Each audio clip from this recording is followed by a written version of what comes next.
Anyways, I'm also very honored to introduce our luncheon speaker. I've known Dan for quite a while. Dan Frieburg is the owner of Premier Crop Systems. It's a data analyzing collection software company that's been here in the Des Moines area for nearly 20 years. They put out some outstanding software, and they work with growers throughout the Midwest, collecting, analyzing, and using data to make good agronomic decisions. So he's going to share with you, I know through a lot of the breakout sessions we talked about data collection, the importance of it, and how technology has become such a big deal in agriculture. I'm going to let Dan even expound on that further.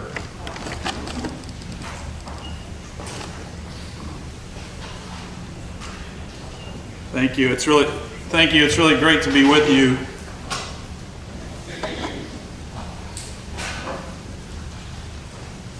Just a little bit of a personal background. I'm an Iowa farm kid and land grant grad, and then wholesale fertilizer for a couple years, and then retail for 8 years. So I was advising and selling to farmers, and then left that and started did 8 years in public affairs, representing the fertilizer and chemical industry, and merged it with Grain and Feed, the Agribusiness Association. And then left that to start doing business consulting, and that led to the creation of Premier Crop 19 years ago. So this is just, I had found this in an archive. This is me at an early age, back in those lobbying days, and that's Chuck Grassley, and sometimes I'm stunned at how much he's aged. This is how we describe our company, and our mission is to help growers and their trusted agronomic advisors create value out of the data they've been collecting, and by converting that data to decisions to drive better economic and more sustainable decisions. We started in '99, so 19 crop year. We market through advisors who would work with growers locally. We describe ourselves as an agronomy company that looks like a software company. It's all web-based software, which kind of gives us unlimited geography, and we continue to expand as the crop mix expands. But we're really focused on crops that have a yield file, meaning that the combine, as it goes through the field, is measuring yield spatially and collecting yield. And we use that. We've really built a lot of the company on using the yield file to measure whether what we did agronomically was the right thing to do. And we can put any layer in the system: economic, weather, agronomic. A lot of our customers are wildly successful. They're leaders in this space and in providing quality advice, and we're really proud to be the behind-the-scenes technology provider for a lot of them. We've grown the company organically, meaning we've just grown by just one customer at a time, and we've just enjoyed this unbelievable retention rate. So once growers and advisors are part of the system, we've just, over a long period of time, the reason we continue to grow is we just have so much repeat business. We did some analytics with customers last year just to track it over all the years, and some of them are at a 97% retention over almost a 20-year time period. As we move into new markets all the time, we find that, and we say this a lot, the GPS technology allows us to measure spatial variability that exists in all this agronomic data across fields. But what we find is that most growers are accumulating notebooks full of maps and hard drives full of files. And the technology with GIS, Geographic Information Systems, and the mapping software and the data that's being collected just allows us to map a lot of different layers. But at some point, when you have enough maps, you want to start to understand what's the relationship between all those maps. And that's really the data file that the maps represent. And so we try to organize the data file into a database structure that starts letting us see relationships that are difficult to see visually. This is an example of a report we've had for years. We call it a top 10 report. The yield map you see in the upper right or upper part of the map is color coded in this way, and you'll see this throughout a few other map slides in the presentation. The bottom 10% of the field is in red. The next 20% is in orange. So red and orange are the bottom 30% of the field. Yellow is the next 20%, so those three colors are the bottom half of the field. And the green from light to dark are the 20, 20, and 10, the top half of the field. On the table on the upper right, you'll see just yield by soil type, and sometimes that's a significant stopping point, and you can just simply have a discussion with the grower and the advisor just about the differences that exist within the yield file because of soil type variability. In the correlation table, we're just trying to give the advisor, as they talk with the grower, a glimpse of what might be impacting yield variability in that field. And I just highlighted that soil tests phosphorus and potassium in this field showed highly correlated. And the tables that exist in the bottom are just this collection of data tables that come, all those maps represent, organized into a fashion that starts to let people get a glimpse of what might be going on. The table is organized the same as the yield map, so the bottom 10% of this field, the bottom 10% of the acres, 15.3 acres out of 153 acre field, averaged 225 that year. The top 10% was 273.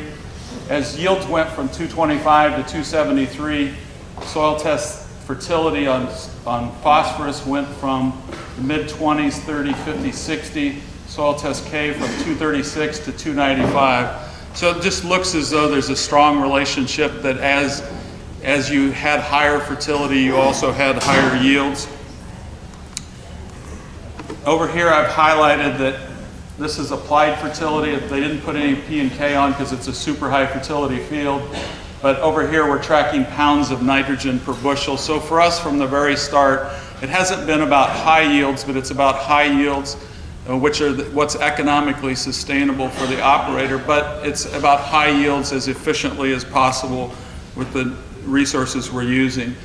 From the very beginning of the company, we thought it was important that we be able to go to the depth that a grower might want to take it, and so we've had the ability to track all the cost associated with crop production in the system and tie that out spatially. So now what you're seeing on this map is no longer a yield map, but it's a cost per bushel map. And so when that yield file hits us in the fall of the year, we're able to turn around and tell the grower exactly what their costs were. And this is different than other solutions you may have seen because we're actually tracking on a 60-foot by 60-foot basis everything that happened within that field. So if the farmer variable rate seeded the field, put different seeding rates on throughout the field, we're tracking the seed cost as the planter goes across the field. If they variable rate apply lime or nutrients, we track all of that cost. So now what you're seeing on the map is cost per bushel, and the dark green cells are the low cost and the red cells are the high cost. Here's just a table with different hybrids, different seed costs, different cost per bushel, and then it's all summarized down at the bottom for the grower. So we have, and you can see it's summarized here, but you can see it's for a lot of growers, including some that are on the panels, this is just really powerful information. And for us, it's about helping the growers manage this investment they make every year in modern crop production and be able to track all the detail and make the best possible decisions. I always tell audiences that this is the most important slide in the slide deck because it tells you everything about how we started and built this company. When I got out of Iowa State and went to work for a wholesale fertilizer company, somebody put one of these on an overhead projector. Sarah, overhead projectors were like teachers used them. You put a thing on it. So they put this on an overhead projector, and the message of the rain barrel was that it was our job in real-world agronomy to figure out what stave was yield limiting. In other words, it didn't make any sense to manage one nutrient at a high level if another nutrient was yield limiting. It's kind of why you would soil test. But the problem was at the time, the problem was it was on an overhead projector. You couldn't do this. But the problem at the time was that nutrients aren't always what's yield limiting in a field. And so what we try to do is embrace the real world complexity of agronomy, which is just thousands, and modern crop production, it's just thousands of interactions that are going on at once. And so we try to build this comprehensive, most complete database we can, because we know it's not one thing that matters, it's the combination of all these different things that matter. And so even that rain barrel with the staves it has, this is just a fraction of the total staves. And so there's just hundreds and hundreds of layers that matter.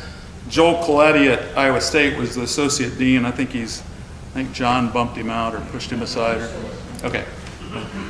But Joe made, yeah, but Joe says that something to the effect of, real world agronomy or real world crop production isn't rocket science. It's way more complex than rocket science. And I agree with him. So because of that appreciation for real world agronomy, way before we had a big database with millions of acres in it, we built a deep database, because again, it wasn't one thing that mattered, it's all these things that matter and all these different interactions. So it ends up being hundreds of layers deep. Typically in most fields, we build a database and we kind of aggregate the data a lot of times at a 60-foot cell level. This is a Photoshop, got up above the sprayer and just Photoshopped a 60 by 60 area in the field to give you kind of the scheme of how it looks. It's roughly 1/10 of an acre. So in a 100-acre field, we would have 1,000 times that we observed yield by all those layers of data. And a grower with 3,000 acres in the system would have 30,000 data points or observation points. And then we have customers in a local market that would have 100,000 acres. So all of a sudden, when they access the data, it's 1 million observations, and it becomes cumulative. So it becomes 5 million over 5 years. So when people talk about big data in agriculture, this is kind of what we've been doing. We sure would never have called it big data. We just call it trying to do good agronomy. So every year our customers and our growers and your operators, if they're participating in the system, would build a database file. This puzzle slide makes it look really easy. It's not. There's just a lot of really hard work to get great data. There's a lot of people criticize the quality of yield data, because a lot of farmers, the truth is, they don't necessarily pay attention to calibrating their yield monitors. But I would say, in those growers' defense, if you've never used your yield data to make a decision, pretty soon you quit caring. But what we've found is that once they're paying an advisor to advise them in using their data, and once they're writing a check every year to be part of a system like ours, all of a sudden they care about quality. And so they really spend a lot of time making sure that we get the data right. And so every year we would probably get about 8 layers of data, 8 layers of the 400 off of a yield file. 52 of them are the aggregated weekly GDUs and rainfall. 15 could come potentially from the planting file. 12 or so potentially off the soils. Up to 20 some off of a great soil sample. And there's 20 or 30 tied to applied fertility. And then there's hundreds of others that are collected in other software, and sometimes it's just an interview with the operator. There's a lot of things that aren't captured on a device. So we just organize the data into a database structure that lets you see relationships, and the analysis starts at a subfield level and goes across the grower's operation. And we as a company from day one have signed off that the grower and the landowner own the data. It's collectively for the benefit of the growers who participate, and we believe that the knowledge that's created off that data is also theirs. Correlation doesn't always equal cause and effect, so big data analytics aren't traditional for ag. This is my example of me right out of college, and that would be a perfect correlation, but I can't prove cause and effect. But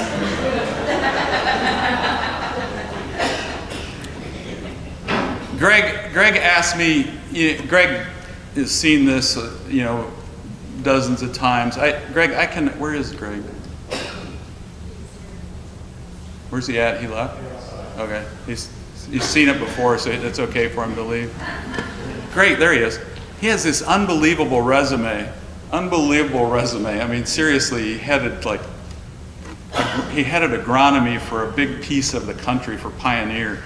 And yet I heard in your presentation you invoked the name of the Pope. It's like your resume wasn't good enough, you had to bring the Pope into it. You couldn't just build your case. Yeah, the Pope said you should do this. This is a table out of a grower report, and this grower had 1,700 acres of soybeans.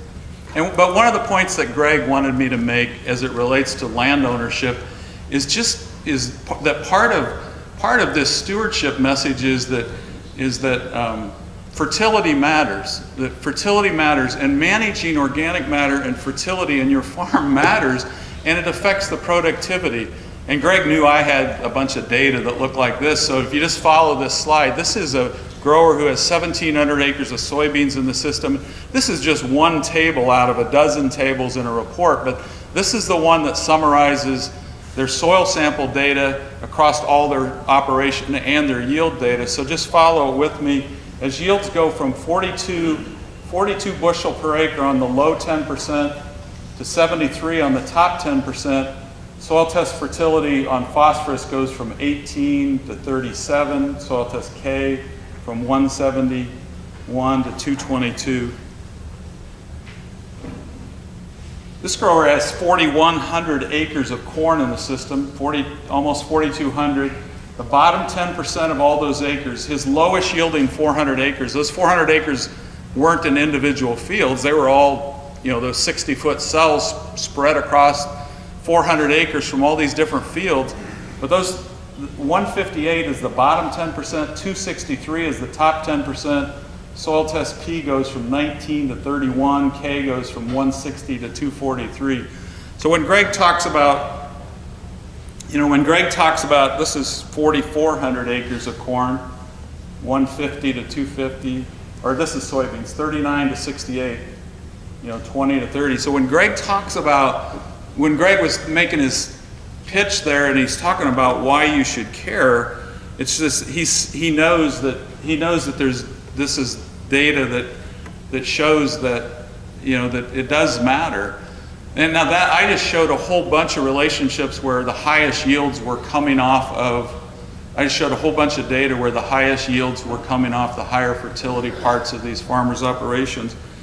But for most of you, if you saw data in Premier Crop, if your grower has not been doing all this activity I'm talking about, and they've been just farming the way everybody's been farming for years, their data actually looks closer to like this when you see the relationship between yield and fertility. 27 on the bottom 10%, 55, but look at the fertility, it's just the opposite. The high fertility is the lowest yielding. Look, goes 216 down to 162, 36 down to 21. So, and why that happens is that for decades, people have been doing uniform applications, been putting the same rate of nutrient on every acre. We just had, but the yield, we haven't been removing it uniformly. So the the consistently high yielding parts of the field, they've pulled down the fertility. And the low yielding parts of the field, the fertility is sky high because they never produce a crop. They're the drown out spots. In north central Iowa, it's the potholes. You go to north central Iowa, you see this all the time. It's those potholes. They're organic matter rich and they're nutrient rich because 8 years out of 10 they have a short crop because it's too wet. 2 years out of 10 they're the highest yielding part of the field because they're so darn high in fertility. But it doesn't make any sense to keep uniformly applying nutrients to those spots, does it? So a lot of times when I talk to operators and I talk to growers about why you would do this, it's not about saving money. It's about reinvesting this investment they make every year in nutrients and seed more efficiently and more effectively within the field to try to generate a higher return. Greg also asked me to talk about this. This is just a benchmark tool that Premier Crop has. So these are three different, I'm going to show you 3 different growers' operations. We just call this index. We divide we kind of divide yield by, or we divide pounds of N per bushel, or we divide yield by pounds of N per bushel. So anyway, it gives us this calculation that relates to nitrogen efficiency. So if you follow me, this field was average 213, and they produced that on 0.89 pounds of nitrogen per bushel produced, and it yields an index of 242.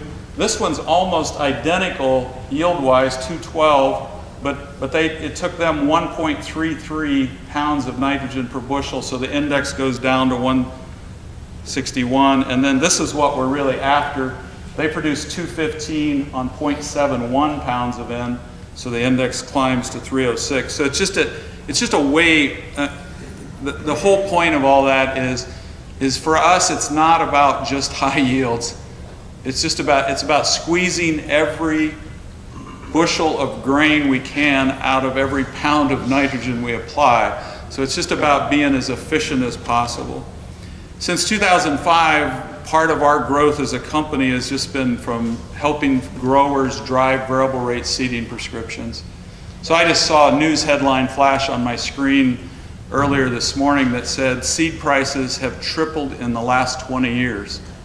So some of you who may have retired from farming back a few years ago, seed prices have escalated dramatically.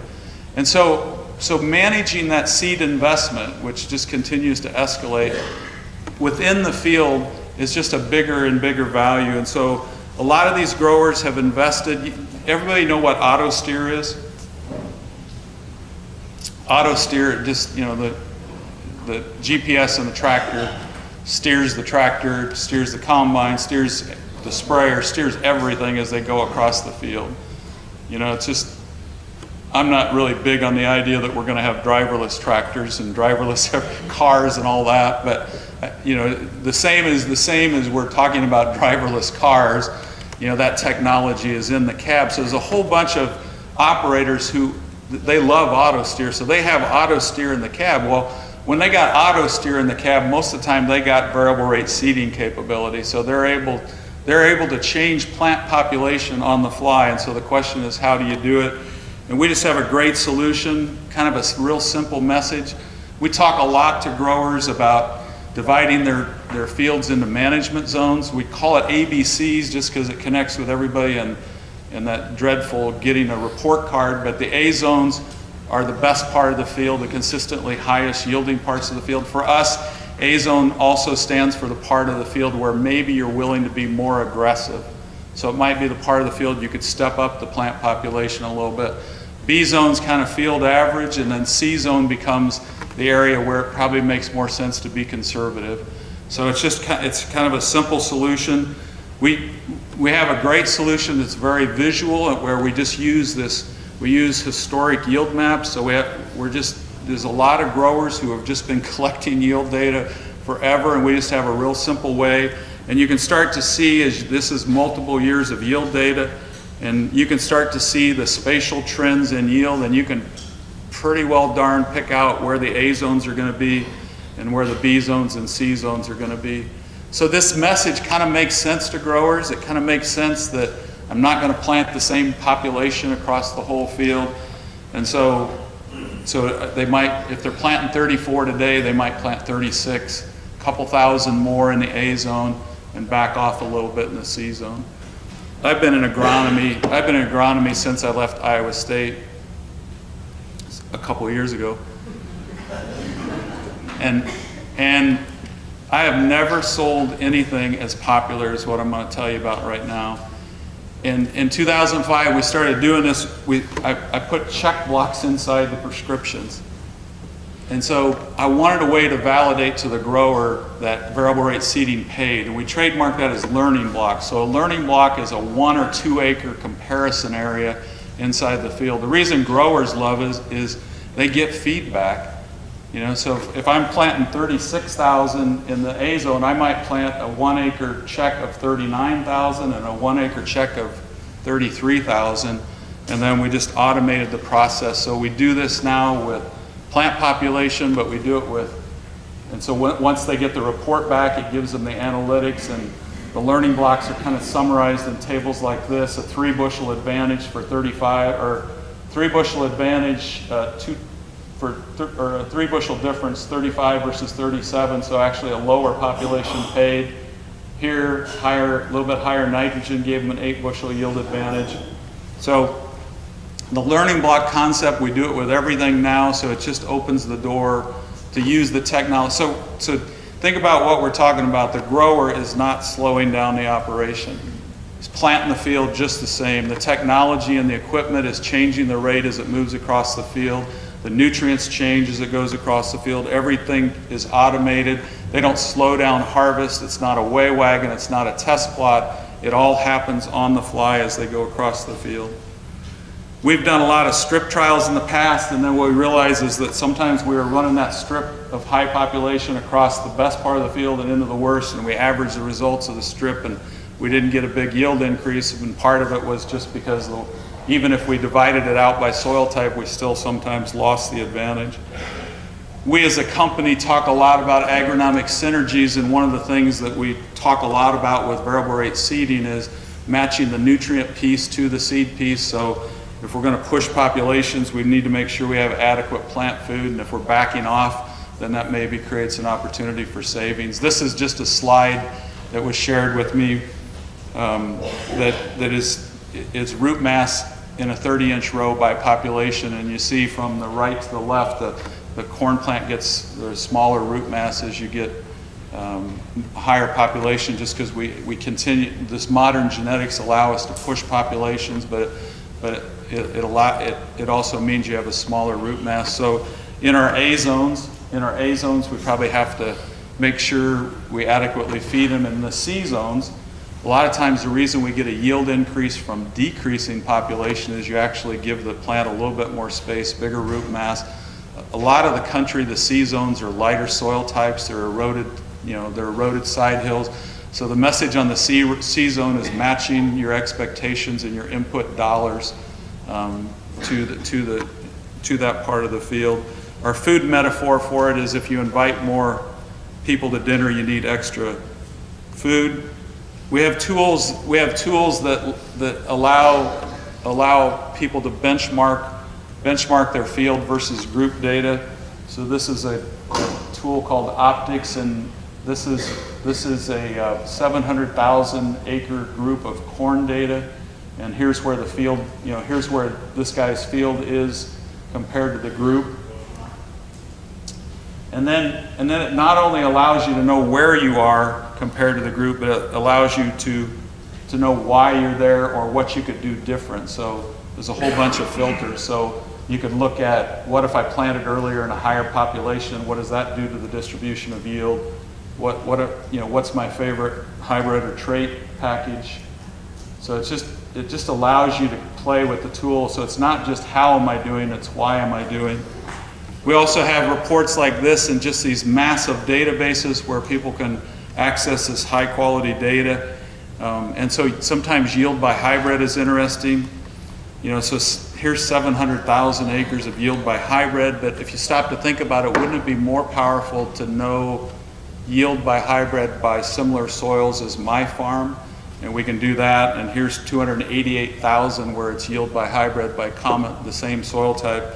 But then you start to think about, well, you had a whole bunch of slides that said fertility mattered, so how about yield by soils by soil test fertility? And now I've reduced that 700 down to 37,000. And so you just keep going and going. And so the power of the data is not these big data sets, it's being able to slice the big data sets back down to data that just matches exactly as best possible your field. And that's what this report is. We pay attention a lot and are heavily involved in trying to lead our growers to be as sustainable as possible, and a lot of them are really, really sophisticated business people. I am blown away by how many millions of dollars it takes to run some of these farming operations. Just this vision that modern farm that farmers are. It drives me crazy when the public thinks that farmers aren't sophisticated business people. They manage incredible amounts of risk. They manage huge budgets. I mean, just literally millions and millions of dollars. So this is big time business management. They're really sophisticated people. They don't make decisions on a whim. But we in agriculture, you know, we need to continue to do better. And part of that doing better is just being serious about meeting challenges. And one of those challenges is clearly around nitrogen. And we as a company hope that we're going to have a solution that will help us with nitrogen. I think sometimes in agriculture we have a false sense of how much we know. And I'm going to use this example. I'm a big land-grant fan, a big Iowa State College of Agriculture fan. It drives me absolutely crazy that universities' fundraising is tied to athletics and not their ag schools. You know, so for me, I could care less what the football team does. I care a whole bunch about the grads that are coming out of the school. So this is a article that was in Successful Farming a couple of years ago, and John Sawyer, the Iowa State soil nitrogen specialist, is talking about the N-rate calculator database. So the N-rate calculator database is kind of a combination of 7 Midwestern states that threw all their nitrogen data together. It's, in my opinion, it is the largest nitrogen rate database in the world. In my business, what's changed is, you know, we're 19 years into this, and all of a sudden, all the big companies are jumping into this data space. And they all have solutions. They all have solutions where they're going to tell the farmer, you know, the farmer's supposedly going to buy a script from them, and these big companies are going to tell the farmer how to manage everything, including nitrogen. But the universities, the truth is, the universities are the ones that have all the response data, and everybody's building predictive models off of those data sets. But I just want to highlight part of what was in the article. And John said we have over 1,500 N-rate yield response trials from 7 states. 90% have come from the last 15 years. This is just an example where one of the big companies is citing that that's what they're using for their database. So the largest nitrogen response database in the world is 1,500 trials over 15 years, 7 states, 90% in the last 15 years. So 1,350 divided by 15 divided by 7 states is about 15 response trials per state per year. So for me, the future of farming is what I'm going to talk about right now, and what we're really excited about sharing as a company.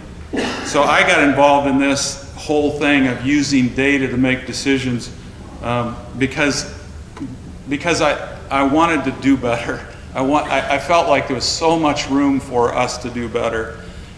But the other thing that scares me to pieces is the idea that agriculture could be regulated on a one-size-fits-all solution. So I'm on the road a lot. The road a lot, and I just want to share this as I get ready to close here.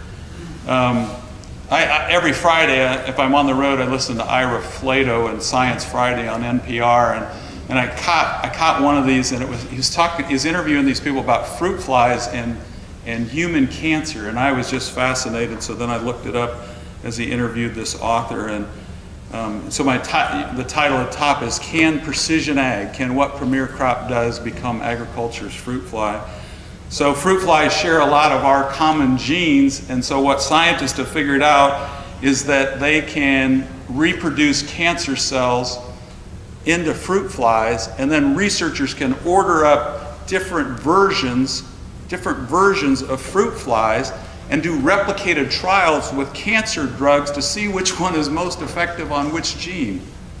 And it is fascinating, and it's going to lead to personalized cancer treatments. And this summary here is the beauty of the detailed fruit fly experiments is that they tackle real-world complexity of malignant tumors rather than having to simplify everything and treating all cancers like they're alike and then disappointing when the results aren't predictable. So instead of a cocktail of chemotherapy, we're going to get tailor-made drugs that solve the specific cancer we have.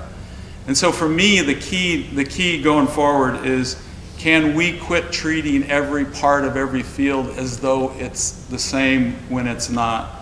And so the history of everything that's happened so far is that we've taken data and knowledge that was created somewhere else, and we've converted it, or we've applied it spatially within the field.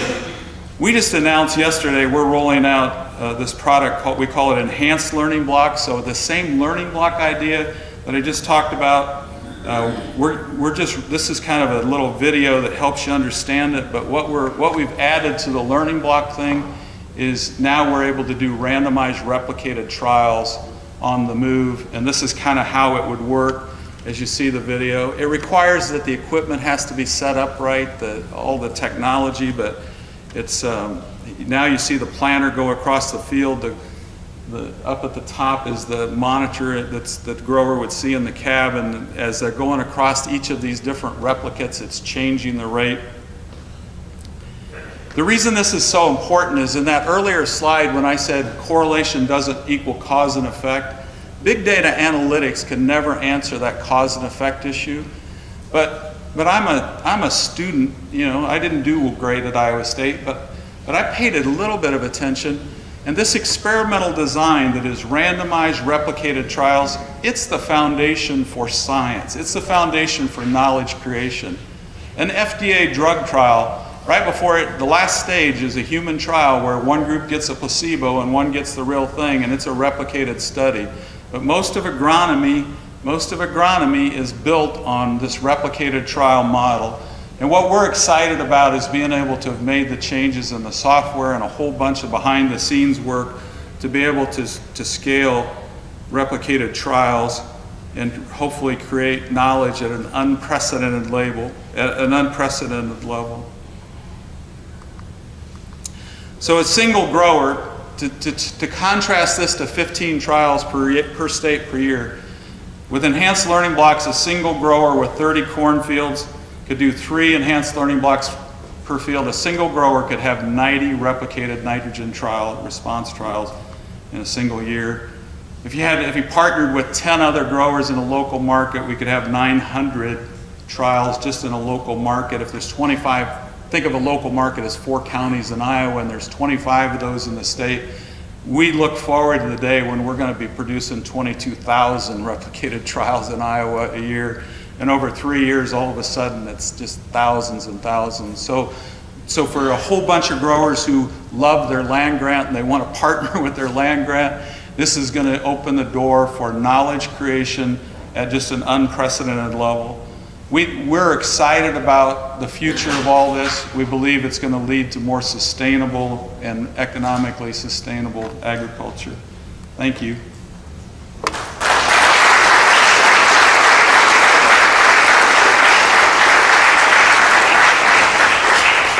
Time to take about one question before we move on to our 1 o'clock session. Sheila. I'm just curious whether any of the discussion revolves around those C identified areas, the low yielding, of just making them fallow rather than planting at all. It does. Ag Solver, a company in Ames, got a lot of traction by promoting the idea of just enrolling those in CRP, and I think that's makes total sense. So it's part of that cost tracking. What we're doing different than Ag Solver, though, a lot of times Ag Solver takes whole field yield. They take whole field input cost and divide it by the yield file. And what we're doing is actually tracking. If I invested more in seed or I invested more in nutrients, we're tracking. We're not taking that on a whole field and just dividing it by the yield file. We're tracking every single cell uniquely. So. Okay. Well, time for one more quick question. If not, let's thank Dan again.